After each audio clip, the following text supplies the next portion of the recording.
สบายดีเด้อพี่น้องสบายดีเบิดคู่ทุกคนเนาะสบายดียามเที่ยงพี่น้องมาแต่บ้านเนาะบอยคนคลองออกมาสิมาคุดคลองใส่ไก่เนาะสิมากวาดคุดทั้งขางมันเห็นมันโกนเลยมันเจือนลงพี่น้องบอยอะไรสิคุดแล้วก็กวาดแล้วก็เซาะมันเพียงกันเลยแล้วก็ทางนี้มันสื่อจุดลงมาก็เลยสิเพจมันปาดให้มันใส่เอียงหน่อยนึงเนาะแล้วก็สิเห็นมันเพียงกันแล้วก็สิเอาผ่ายางมาปูลงแล้วก็สิปล่อยน้ำใส่เนาะปล่อยปลาพอได้กินเดือนหาปลากับประมาณ3-4 เดือนมันก็ใหญ่เนาะพี่น้อง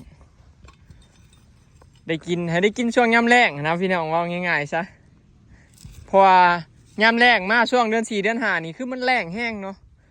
กับข้าวกับน้ำปลาอยู่น้องก็เริ่มสิบ่มีแล้วเพราะว่าน้ำมันแห้งเบิดแล้วเนาะปลาช่วงนั้นก็ถ้ามีปลามันก็จ่อยพี่น้องยามนั้นมันสิบ่ค่อยมันปลายามแรงเนาะอันนี้คันปลาเขาเลี้ยงมันสิมันเลยพี่น้องมันบ่อึดแนวกินเนาะแล้วก็สิเอาผ่ายางมาปูลงเนาะแล้วก็สิปล่อยปลาเลยพี่น้อง พอเขามีไดน้ำเลยเด้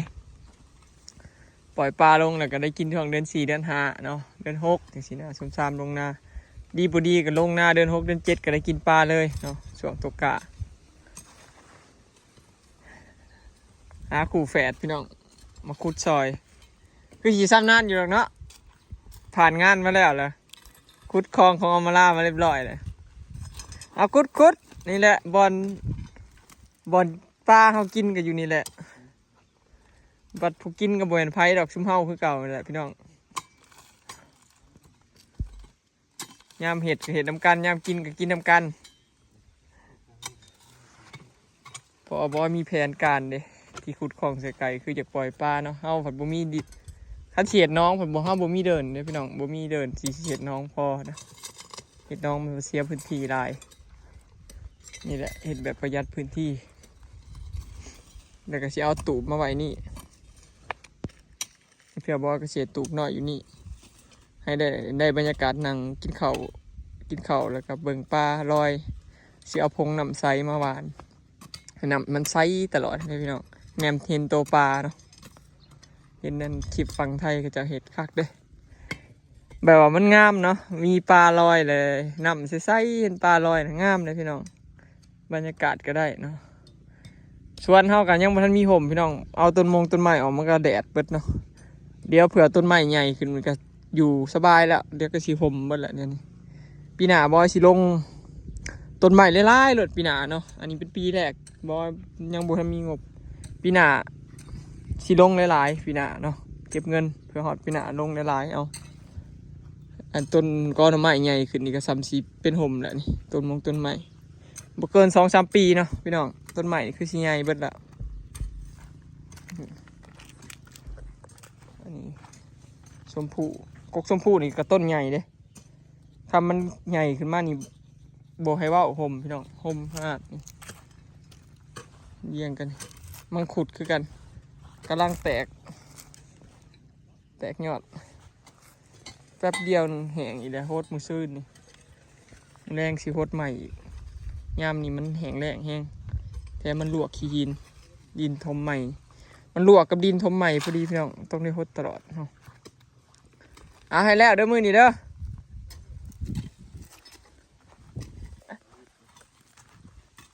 ฮะมันเป็นอะไรจกเดี๋ยวมันสิบอะไรอันจกกว่าเลยลีมไอ้ป้าอยู่นั่นนี่ในอันนั้นบอลไอ้ใส่ลีมไปมาเบิ่งซิมอนเห็ดพี่น้องหน่อไม้ต้นนี้ก็ขึ้นเหี้ยวเลยเด้หากระผ่านไปบ่ฮอดทิศซับนี่ขึ้นเหี้ยวเลยบ่ได้เอาหน่อมันเอาพี่น้องป่ามันขึ้นเหี้ยวเนาะหากระปลูกปีแรกขึ้นละออกหน่อละตัวนี้คือกันออกหน่อแล้วพี่หนาก็คือสิได้กินนะบอยวะซ้ำสิอ่ะอันนี้คือการเมืองในหน่อบักใหญ่เลยผลผลิตข่อยออกแล้วเด้อพี่น้องเลยเนาะสมเที่ยวมาใส่ฝุ่นใส่ปุ๋ยตลอดนั่นแหละดุใส่ฝุ่นแล้วก็ดุฮดน้ำเนาะได้กินแน่นอนขยันมาเบิ่งตัวนี้ก็เป็นกอหน่อไม้นี่11 กอพี่น้องบอยพ่อแล้วกอหน่อไม้ตะสำนี่เนาะ ปลูกพ่อได้กินบ่ได้ว่าปลูกสิพอขายดอกพ่อได้กินพ่อบ่ได้ซื้อเนาะคือโครงการหรือว่าแผนการบ่ออยนี่คือสิบั้นปลายชีวิตเพื่อแก่เฒ่าไปนี่สิเฮ็ดแบบเศรษฐกิจพอเพียงนะพี่น้องสิปลูกทุกอย่างเนาะที่เฮาบ่ได้ซื้อว่าง่ายๆซะสิพยายามแบบว่าบ่ซื้อหยังจักอย่างเนาะสิลงทุนแต่ซื้อมาปลูกเนาะและเก็บกินผลมันเนาะระยะยาวคือเฒ่ามากก็สิอยากกินหมักม่วงบ่ก็บ่ได้ซื้อจังซี่นะพี่น้องบ่ต้องไปตลาดจังซี่นะ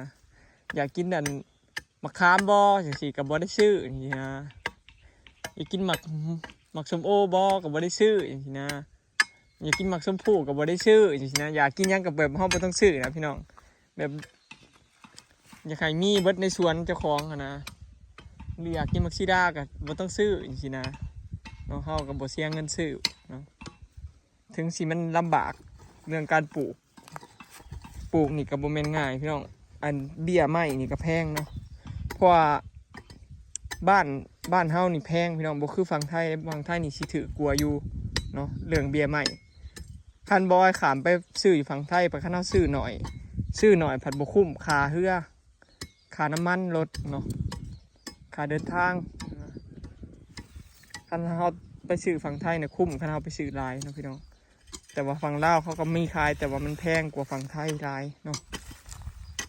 ต้นละ3-400คือบอยซื้อมังคุดมาก็3-400แพงพี่น้องบ้านเฮาเดี๋ยวปีหน้าบอยจังสิขามไปซื้อหลายๆแบบหยกทีเดียวเนาะช่วงเดือน6ช่วงเดือน7เดือน8จังสิไปซื้อแบบหลายๆมาปลูกมาเดียวซื้ออยู่ฝั่งไทยมันยังคุ้มเนาะเพราะอยู่ฝั่งไทยถือเอาเฮ็ดไว้รุ่นเผื่ออายุเผื่อบอย30สิบ่ได้กินหมากเบิดบ่เนาะบอยคิดว่าประมาณนั้นตอนนี้บอยอายุ26สิเข้า26เพื่อฮอด30น่าสิได้กินอยู่พี่น้องบ่ฮอดเฒ่าดอกคิดว่าเฮาฝ้าวเฮ็ดแต่ยังน้อยนี่ดีเนาะฝ้าวเฮ็ดฝ้าวหาแต่ตอนยังน้อยเมื่อยก็ยามันบางครั้งก็เมื่อยนะพี่น้องบอยเห็ดนั่นเห็ดนี่แต่ละเทื่อนะคิดอยู่บางเทื่อก็คิดเมื่อยอยู่ผู้เดียวแต่ว่าใจมันยังไหวอยู่ ได้คนว่าไอ้บอยจ่อยแห้งช่วงนี้แม่นพี่น้องช่วงนี้จ่อยแห้งอันนี้เนอะนอนบ่รับ2 มื้อเลยบอยนอนบ่อิ่มแน่พองามก็ขึ้นกับลูกส่งนมให้ลูกอยู่สินะบางมือบอยเมื่อยแห้งสลอยผมก็บ่ได้ปลุกส่งนมบางมืออันส่วนร้ายกับลูกส่งนมให้ลูกคืนละ2 เทื่อ3 เทื่อนี่แหละอันนี้กินนมนะพี่น้องแล้วมา2 คืนหลังนี่บอยจอยท้องแห้งนอนบ่หลับจักเป็นหยังบอยลูกมาส่งนมให้อาลิสตี 4เนาะช่วงตี 4นี่หนาวพี่น้องลูกขึ้นมาส่งนมให้ลูกแล้วนอนบ่หลับแม่จนแจ้งมา2 คืนแล้วนี่แล้วเมื่อคืนนี่ฮะก็รับเมื่อยมาแต่สวรรค์นั่นน่ะรับยาวเลย2 คืนนี่แหละที่บอยลูกมาส่งนมแล้วนอนบ่หลับเลยช่วงตี 4จนแจ้งจนออกมาเกลือหมูแล้วก็เลยแบบอ่อนเพลียเลยร่างกายก็บ่อยากไหวปานนั้นเอาฮักโฮมเกินนะพี่น้อง คือแต่ละมื้อเนาะFC เป็นก็พักผ่อนเด้อบอย ขอบคุณหลายๆเด้อเนาะพี่น้องที่ยังเป็นห่วงบอยพักผ่อนฟังยังก็อยากพักอยู่พี่น้องแต่ว่าคันเฮาบ่เฮ็ดไผสิเฮ็ดจังซี่นะทุกอย่างนะเฮาเป็นหัวหน้าครอบครัวจังซี่นะคันบ่อ้อยบ่เฮ็ดสมมุติว่าบอยอยากหยุดว่าซั่นนะพี่น้อง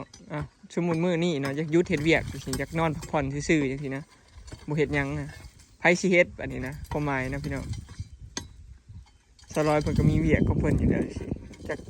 เบิ่งลูกเบิ่งเต้าจักเฮ็ดกับข้าวกับน้ำสินะแม่แล้วก็ยากร้านอีกบัดนี้เปลี่ยนกันเอากันเขาคันบอยบ่เฮ็ดก็ขึ้นแล้วพี่น้องเกลือหมูคือกันมันเป็นงานที่เฮาหยุดบ่ได้ว่าซั่นซะเพราะหมูมันก็ต้องกินข้าวกินน้ำเกลือถูกเวลาเด้เกลือเช้าเที่ยงแลงเด้หยุดบ่ได้หมูเฮาเฮ็ดอาชีพที่แบบ หยุดบ่ได้ว่าง่ายใช่พี่น้องบ่มีมือหยุดเนาะสิป่วยสิเป็นอะไรสิตายก็ต้องคานมาเกลือหมูแต่ละมื้อคืนนี่บอยก็มาเกลือหมูเกือบ2 ทุ่มมาหอดสวรรค์มาแต่สวรรค์หอดบาทเกลือหมูแล้วก็พอดี2 ทุ่มกว่าเห็นอะไรพี่น้องอยากพักอยู่บอยก็อยากพักจะคอนอยู่ดอกแต่ก็เห็นได้เนาะเอาต้องสู้อย่างเดียวเกิดมาสู้ตายเป็นไงดินแข็งบ่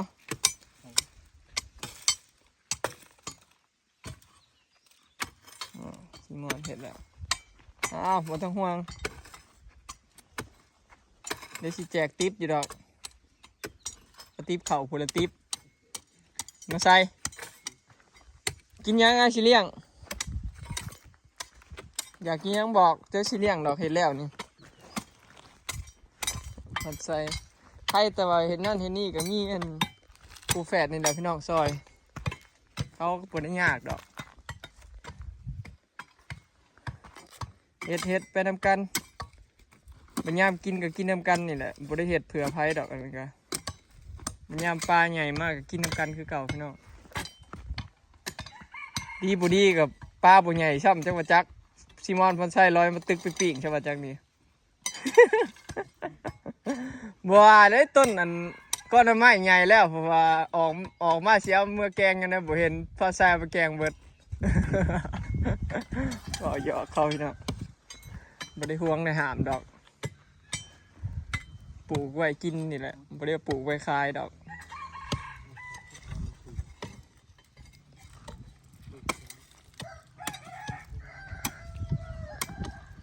ผู้ใดมีอันต้นไม้กินหมากที่แบบดีๆแล้วก็แปลกๆพี่น้องคอมเมนต์บอกกันเด้อผู้ใดที่ปลูกต้นไม้ที่แบบมันกินหมากแปลกๆหรือว่าอีหยังที่แปลกๆนะบอยมักแบบนั้นนะคอมเมนต์บอกเด้อบอยสิซื้อมาปลูกเนาะเดี๋ยวสิจดเป็นรายการไว้เนาะเดี๋ยวสิคิดบันทึกไว้บอยกำลังคิดอยู่เดี๋ยวนี้ว่าสิมีต้นหยังแน่เนาะแล้วบอยสิซื้อจดบทบันทึกไว้เห็นบันทึกไว้แล้วบัดแล้วไปซื้อมาทีเดียวแล้วมาปลูกสีดาม่วงบอยก็สิซื้อมาอีกต้นหนึ่งอีกต้นหนึ่งหรือ2 ต้นนี่ต้นสีดาม่วงเพราะว่าตอนนี้เป็นหมากเลยต้นสีดาม่วงคือสีได้กินง่ายอยู่ต้นหมากสีดาม่วงพี่น้องบอยเลยสิซื้อมาเพิ่มอีก2 ต้นเนาะสิปลูกทั้งหนาน้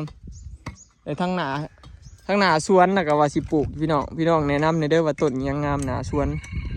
หนาหนทางนะที่มันเป็นห่มงามๆเนาะแนะนำในเด้อพี่น้องเพราะว่าทางบ้านเฮามันบ่มีไผปลูกที่แบบหน้าบ้านแบบงามๆนะบ่คือฝั่งไทยเนาะเขาเจ้าสิมักออกแบบนั่นออกแบบนี้นะคือบ้านเฮาก็คือแบบบ่ค่อยมีไผออกแบบแนวนั้นแนวนี้ดอกเฮ็ดแนวใดก็เฮ็ดคือกันจังซี่นะส่วนหลายก็เลยไม้นี่ก็สิไปตัดอยู่ต้นอันนี้บ่ก็สิตัดมันหักลงมาในงาหนึ่งเดี๋ยวสิตัดเครือมันออกแล้วก็สิขึ้นไปตอนให้พอนไส้เหาะขึ้นไปตอนไปตัดอยู่เทิงหมดละ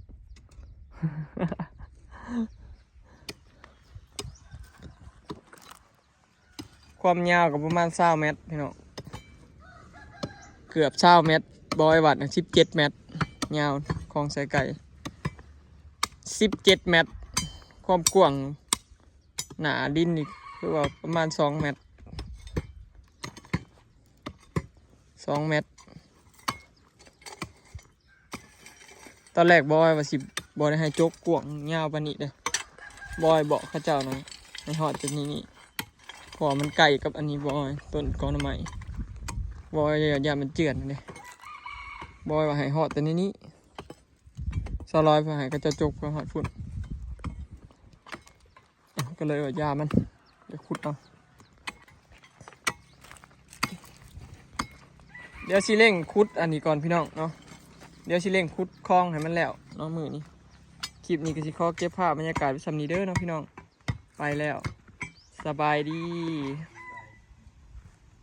แดดขนาดเลยใครแต่อากาศเย็น